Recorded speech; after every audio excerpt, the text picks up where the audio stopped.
भगवती आदि शक्ति जगत जननी जगदम्बे मात की जय। बोल सच्चे दरबार की जय। दिव्य मंच पर सूक्ष्म रूप से उपस्थित मां और गुरुवर के चरणों में कोट कोट नमन वंदन करते हुए मंच के समक्ष बैठे सभी मां भक्तों को जय माता की, जय गुरुवर की।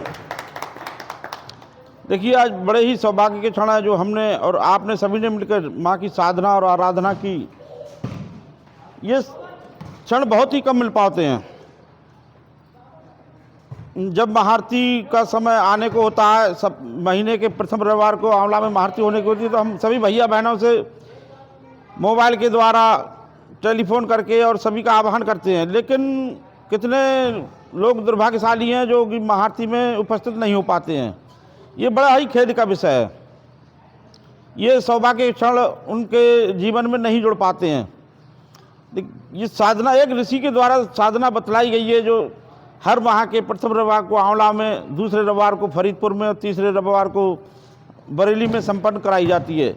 ये आरती का क्रम जो हमारे आश्रम में मूलध्वज मैया है, वहाँ जो सुबह नित्य प्रति साधना आराधना होती है, सुबह 4:30 बजे और शाम को 5:30 साढ़े 4 बजे होती है, उससे इसका क्रम जुड़ा हुआ है। गुरुदेव कहते हैं जिसके पास पैसा नहीं है, किसी के पास समय नहीं है, किसी के पास स्वास्थ्य नहीं है, वो व्यक्ति अपने संबंधियों को, रिश्तेदारों को, अपने अपने जिलों की, अपने अपने तहसीलों की महाआरती में लाभ दिलाएं।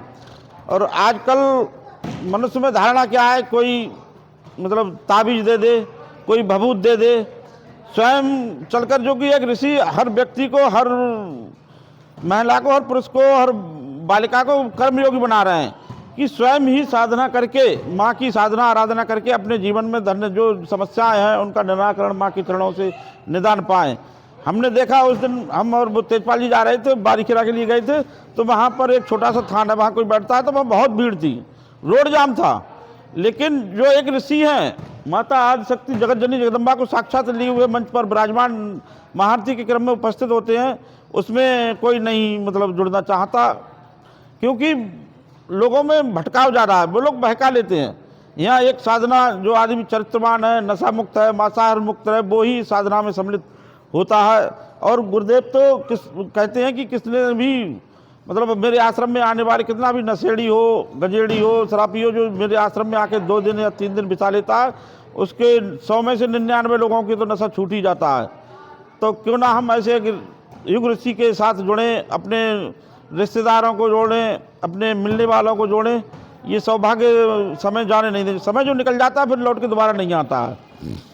और इसी क्रम में मैं सभी से आह्वान करूंगा कि अब ये दिसंबर का माह चल रहा है, अगले माह की पत्रिका सदस्य, अगले वित्त वर्ष की सभी लोग ज़्यादा से ज़्यादा पत्रिका सदस्य बने। और आश्रम में गुरुदेव ने इस बार जो शारदीय नवरात्रि में शिविर होता है उसमें घोषणा की थी कि जो अन्य प्रदेशों में जा के शिविर होते थे वो शिविर अब स्थगित कर दिए, उसके बदले 23-24 जनवरी को आश्रम में ही शिविर होगा, तो ज़्यादा से ज़्यादा लोग वहाँ पहुँचे। इसी के साथ हम आज की साधना का समापन करते हैं। जय माता की, जय गुरुवर की। नसाब अभी न नसाब फिर कब बोली, गाँव बना ली वीडियो।